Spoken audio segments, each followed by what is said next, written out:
Pensamos em fazer uma viagem pela estrada da memória e dar uma olhada em alguns vídeos icônicos que mostramos neste canal ao longo dos anos. Todos esses 5 são tão assustadores quanto antes, e alguns continuam tão inexplicáveis quanto no dia em que os mostramos pela primeira vez. Como sempre, apague as luzes, sente-se e aproveite.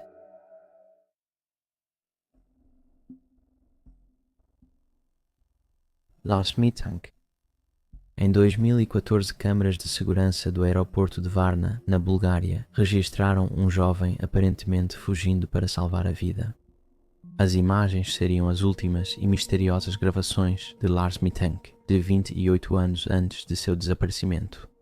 Lars continua desaparecido e é considerado por internautas o turista desaparecido mais famoso de todos os tempos. Este é o caso bizarro e confuso de Lars. Tudo começou em 30 de junho de 2014, quando Lars, de 28 anos, saiu da Alemanha para Varna, Bulgária, com 5 amigos. Lars teve alguns anos difíceis após o derrame de seu pai e estava ansioso por uma pausa. O grupo fez check-in no Hotel Viva, um hotel 4 estrelas na praia Golden Sands, para aproveitar a estadia de uma semana. Eles passaram os dias nadando, jogando futebol e indo a baladas. Nada incomum ocorreu durante a estadia deles até o dia antes do voo de volta. Na noite de 6 de julho, Lars e seus amigos estavam em um bar quando ele teve uma discussão sobre futebol com alguns outros alemães. Lars torcia para o Sportverein Werder Bremen e os outros turistas para o Bayern de Munique. Uma discussão aconteceu antes de Lars deixar seus amigos e desaparecer pelo resto da noite.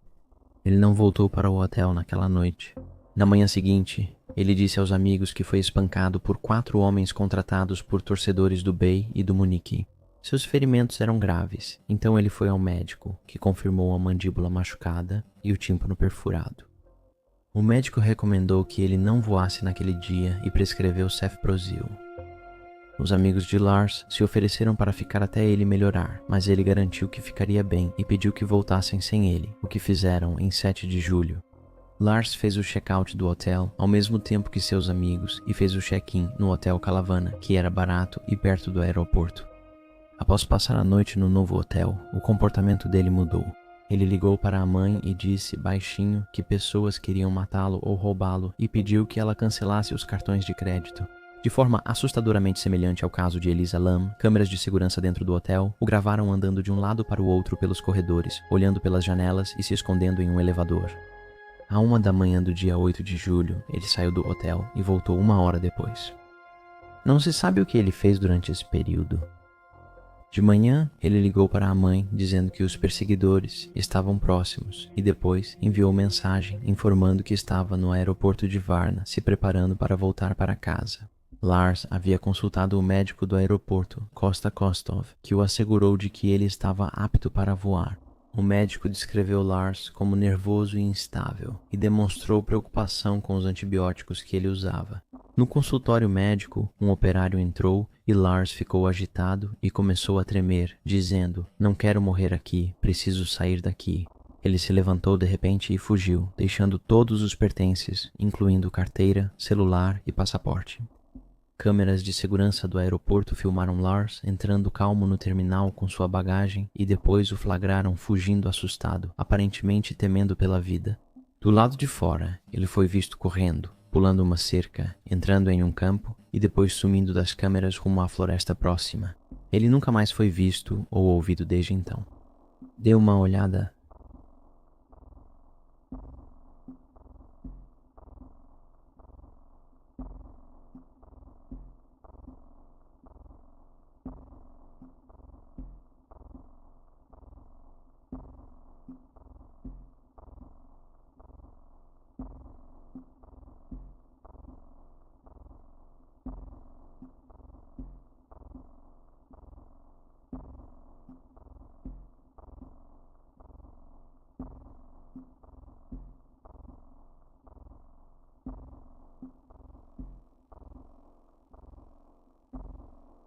As imagens das câmeras de segurança não mostram ninguém seguindo Lars, deixando a causa de seu desespero indefinida. Um ponto interessante é que Sandra Mittank, sua mãe, viu imagens diferentes daquelas que o público teve acesso. Em entrevistas, ela disse ter visto imagens de Lars fora do aeroporto, contornando 2 carros de polícia e tentando evitar ser capturado. Ela achava que isso mostrava estabilidade mental e um plano dele. Sem acesso a esses arquivos extras das câmeras de segurança, as informações para Sandra e os investigadores trazem outra visão sobre o comportamento de Lars, ampliando o mistério. No entanto, 10 anos depois, ainda não há respostas. A mãe dele e médicos na Bulgária e Alemanha sugeriram que seu comportamento incomum poderia ser um raro efeito colateral do antibiótico cefprozil, conhecido por causar efeitos psicóticos. No entanto, o Dr. Kostov afirma que Lars nunca tomou a medicação, tornando improvável que seu comportamento tenha sido resultado disso. Lars não tinha histórico de doença mental, mas sugeriram que ele pode ter tido um colapso por uma condição não diagnosticada. Apesar das investigações em andamento pelas autoridades e por investigadores particulares, o destino de Lars continua desconhecido.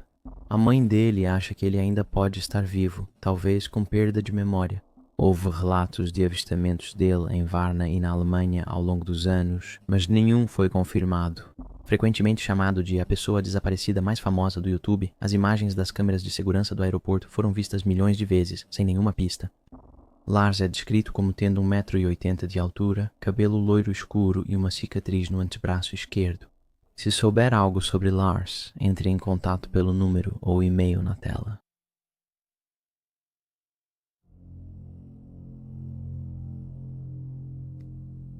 Elisa Lam. Em 31 de janeiro de 2013, a estudante canadense de 21 anos, Elisa Lam, desapareceu no Hotel Cecil, em Los Angeles. Tragicamente, ela foi posteriormente encontrada morta no reservatório de água do hotel. Fomos um dos primeiros canais do YouTube a mostrar esse vídeo há quase 10 anos, e ele continua tão assustador hoje quanto era naquela época. O mistério sobre sua morte incomum ainda não foi resolvido. O assustador vídeo das câmeras do hotel, que registrou seus últimos momentos antes do desaparecimento, ainda impacta a nós e a comunidade online. Então, vamos revisitar o estranho caso de Elisa Lam e as imagens perturbadoras de seus últimos momentos. Tudo começou em 26 de janeiro de 2013, quando Elisa Lam chegou a Los Angeles, última parada de sua viagem solo pela costa oeste dos Estados Unidos da América. Na época, Elisa estudava na Universidade da Colômbia Britânica, em Vancouver, mas enfrentava problemas mentais e havia pausado os estudos. Lam registrava seus problemas de saúde mental em blogs online. Mesmo com a preocupação da família sobre viajar sozinha, ela decidiu ir e prometeu aos pais manter contato diário. 2 dias depois de chegar a Los Angeles, ela se hospedou no Hotel Cecil, perto do centro de Skid Row. Inicialmente, ela estava em um quarto compartilhado, mas depois foi transferida devido a reclamações de suas colegas de quarto sobre seu comportamento estranho. Isso incluía deixar bilhetes para elas dizendo "vá para casa" e "vá embora". Essa não foi a única reclamação sobre o comportamento dela.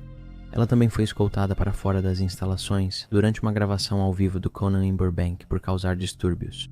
Em 31 de janeiro, Lam faria check-out no Hotel Cecil para ir a Santa Cruz. Naquele dia, ela não contatou os pais, o que foi incomum. Após várias tentativas sem sucesso de contato, os pais relataram o desaparecimento da filha ao Departamento de Polícia de Los Angeles. A polícia revistou o hotel, incluindo o quarto de Lam e o terraço, com cães farejadores, mas não encontrou nenhum sinal dela. Em 6 de fevereiro, uma semana após Lam desaparecer, a polícia de Los Angeles divulgou panfletos com sua foto no bairro e na internet. Esse foi o momento em que o caso ganhou a atenção do público.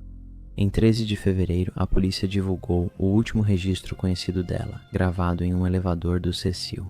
Nas imagens, Elisa Lam está sozinha, agindo de forma estranha e aparenta estar assustada.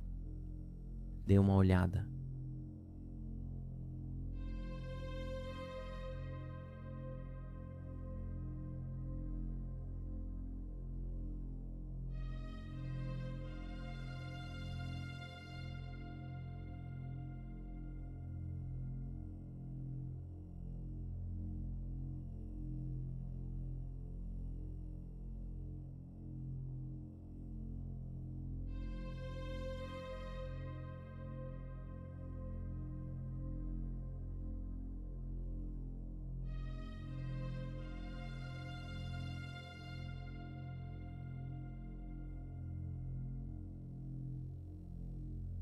As imagens bizarras atraíram a atenção mundial e logo viralizaram na internet.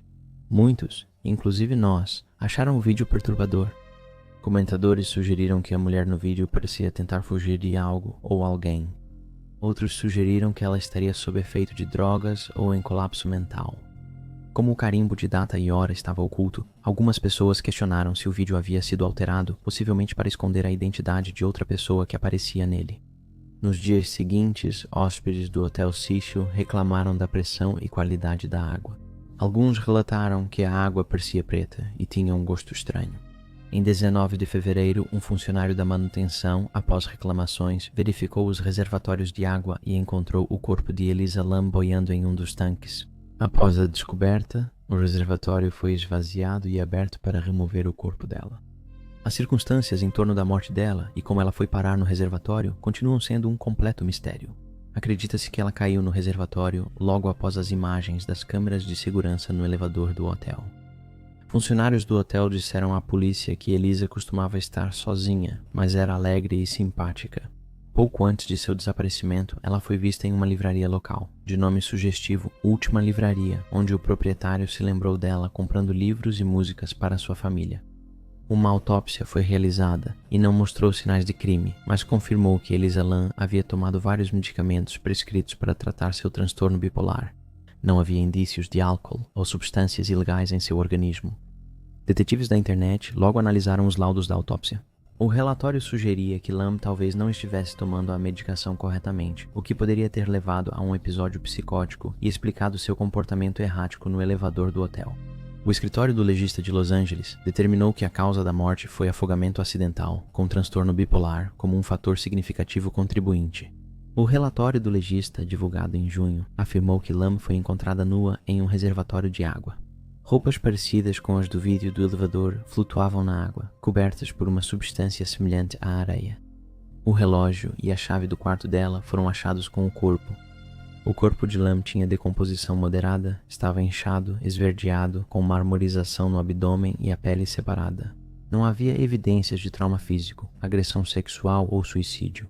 Investigadores e especialistas observaram que a concentração dos medicamentos prescritos indicava que ela estava submedicada ou havia parado de tomar os remédios recentemente. No entanto, nada explicava como ela chegou ao reservatório de água. Manutenção informou que o acesso ao reservatório de água era difícil e não permitia quedas acidentais. O reservatório ficava no telhado, o que significava que o alarme do terraço teria que ser desativado, uma tarefa que apenas os funcionários do hotel poderiam realizar. O alarme, se acionado, avisaria a recepção e os 2 últimos andares do hotel. Para acessar os 4 reservatórios era preciso subir uma plataforma, depois uma escada até o topo e remover o trinco para entrar. Até o funcionário de manutenção que achou o corpo de Elisa teve dificuldade para acessar o topo do reservatório, indicando que seria difícil para Elisa chegar lá sozinha sem ser notada. Após a morte da filha, os pais, David e Ina, processaram o Hotel Cecil por negligência, alegando que o hotel deveria inspecionar e identificar riscos perigosos para sua filha e outros hóspedes. No fim, eles fracassaram, pois o juiz considerou a morte de Elisa Lam imprevisível, já que ocorreu em área proibida aos hóspedes. Enquanto escrevo, o mistério da morte de Elisa Lam permanece sem explicação, mas a obsessão por ele segue forte e já inspirou diversos documentários e obras criativas, como a 5ª temporada de American Horror Story. É fácil esquecer que, no centro de tudo isso, está uma jovem cuja vida foi cruelmente interrompida e uma família enlutada que ainda não tem respostas.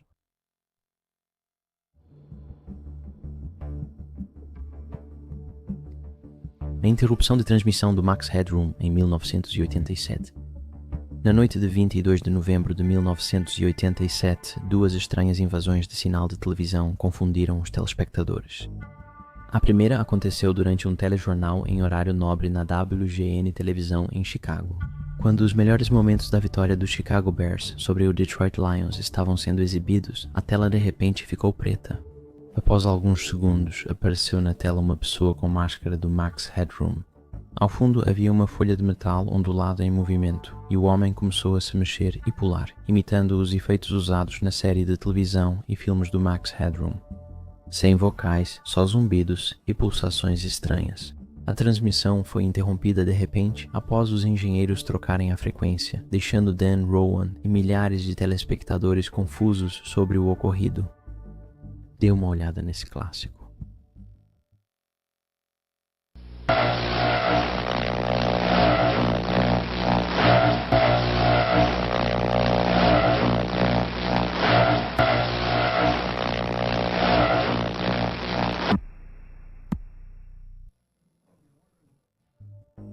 Essa foi a primeira interrupção.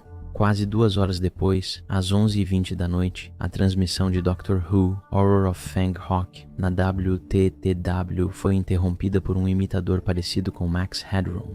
Desta vez, ele estava muito mais ameaçador, com um áudio distorcido transmitindo uma série de comentários aleatórios e referências culturais. Ele chamou o comentarista esportivo Chuck Willesley de liberal, balançou uma Pepsi citando o slogan Catch the Wave da Coca-Cola e mostrou o dedo do meio para a câmera, após mencionar nerds. Ele cantou Your Love is Fading, cantarolou o tema de Clutch Cargo e exclamou Ainda vejo o X. Fingiu defecar, dizendo ter feito uma obra-prima para os nerds do maior jornal, enquanto usava uma luva de lã suja. Após um corte brusco, a figura apareceu quase fora da tela, com uma figura feminina em uma fantasia francesa à direita. A máscara do Max Headroom foi mostrada brevemente, enquanto a voz gritava Ah não, eles estão vindo me pegar, eu vou fazer isso parar. A figura feminina bateu no Max, com um mata-moscas antes da imagem desaparecer em estática. Essa é muito mais assustadora do que a primeira. Dá uma olhada.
Meu irmão está usando o outro.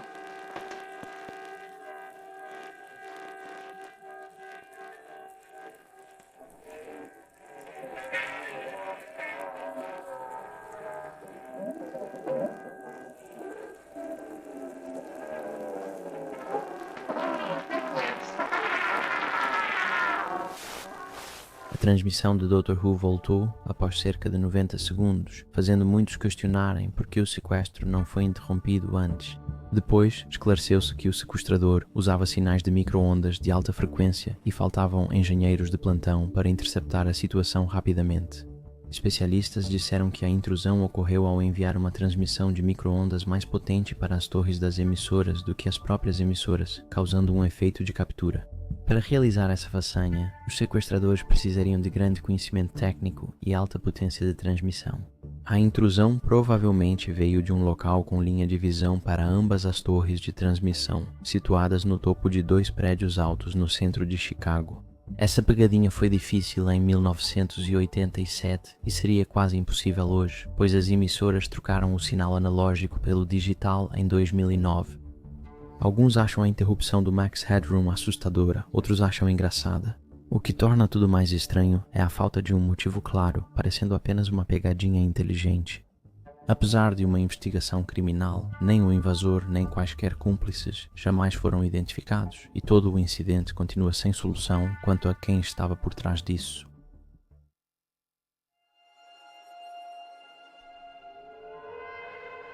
Caçadores de Fantasmas, filmagens da Penitenciária Estadual do Leste.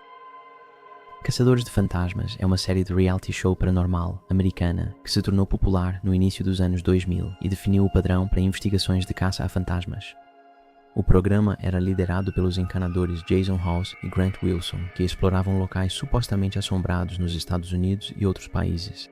Os dois fundaram a Sociedade Paranormal do Atlântico, que era uma equipe de investigadores paranormais. A série inspirou vários programas derivados com temas semelhantes, e na época, o Top 5 foi fortemente influenciado por esse gênero.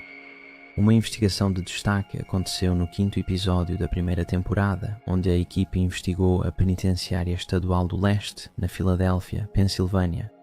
Construída em 1829 e ativa até 1971, a prisão tem uma história sombria de encarceramento e morte. O edifício gótico abrigou mais de 75 mil pessoas em seus 142 anos de funcionamento. A tortura e a desumanização predominavam, com detentos privados de identidade, isolados em celas, com capuzes e submetidos ao silêncio forçado. O sistema de tratamento individual, ao isolar prisioneiros, frequentemente os levava à loucura. Na década de 1940, histórias de encontros fantasmagóricos na prisão começaram a surgir tanto de detentos quanto de guardas, que relatavam visões misteriosas e experiências assustadoras.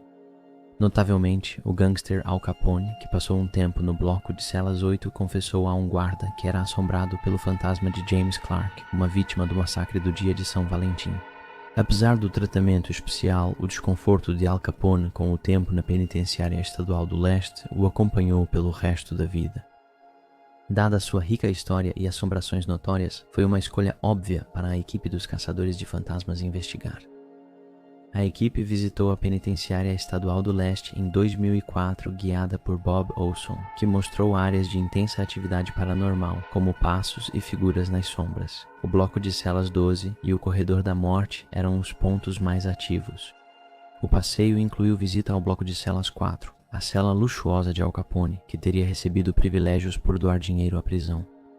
Assim que a investigação começa, a equipe imediatamente se sente desconfortável. Eles instalam câmeras e no bloco de celas 4, Brian usa um gravador cassete para tentar captar EVPs. Enquanto estão lá, o cinegrafista Dave vê uma sombra preta passando rápido e junto com Brian sai correndo. Como sempre com caçadores de fantasmas, há discussões após o susto. Mais tarde, ao revisar vídeos, Brian nota uma anomalia inexplicável no bloco de celas 12. Dá uma olhada.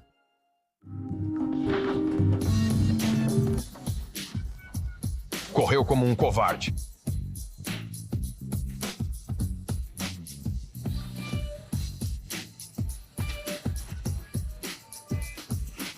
Você correu? Tá levando ele pelo corredor? Não! A gente veio investigar o paranormal, mas você morre de medo do paranormal. Os pés do Brian nem tocam o chão, decepcionante. A gente viu isso. Eu vi, foi bem legal.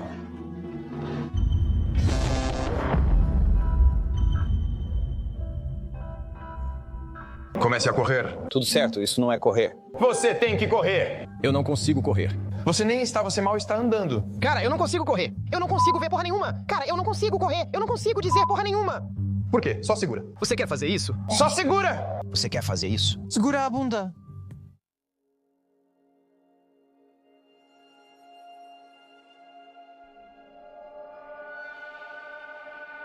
A forma parecida com sapato e perna de calça não pode ser explicada, pois não havia equipe no prédio. O grupo retornou à prisão por 2 noites para obter mais evidências e capturou 6 fotos seguidas de uma anomalia enevoada em um corredor trancado. Embora eles não tenham conseguido capturar novamente a sombra em movimento, parecia estar alinhado com as histórias de um prisioneiro fantasmagórico que já havia sido visto antes no bloco de celas 12. A equipe realizou vários testes para tentar desmascarar a anomalia, mas no final não conseguiu encontrar uma explicação. No final, eles decidiram deixar para o público determinar o que realmente haviam capturado, fazendo o upload das imagens para o site da Sociedade Paranormal do Atlântico. Até hoje a sombra não foi explicada, então isso prova a existência de fantasmas na Penitenciária Estadual do Leste. Ou será apenas mais um truque de um reality show? Na época, todos acreditávamos ser real. Hoje não temos tanta certeza, mas queremos saber sua opinião.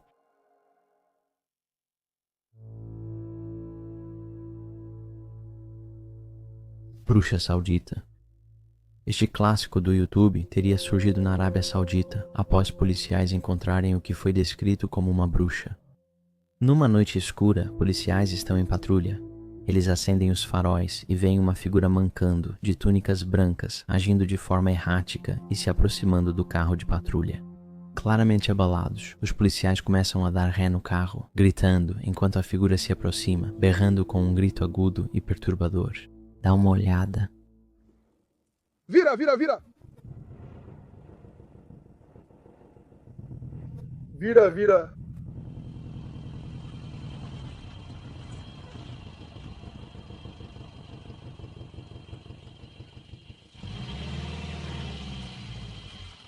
Vira, vira!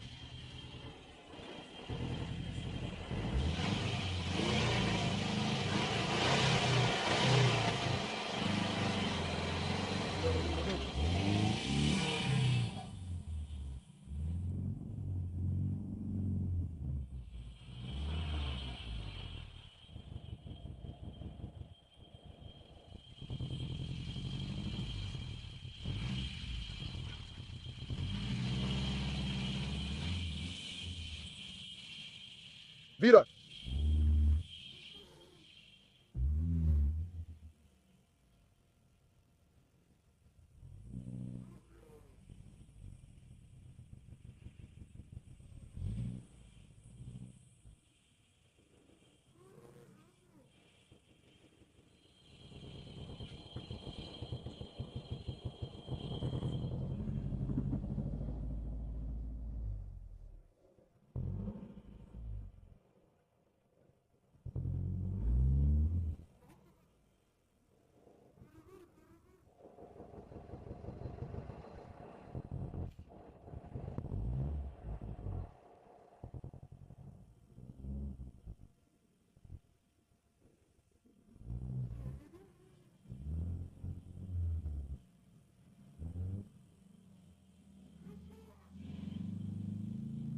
Vira, vira, vira.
Desde que essas imagens surgiram há muitos anos, nunca foram explicadas, mas há sugestões de que seja algum tipo de bruxa.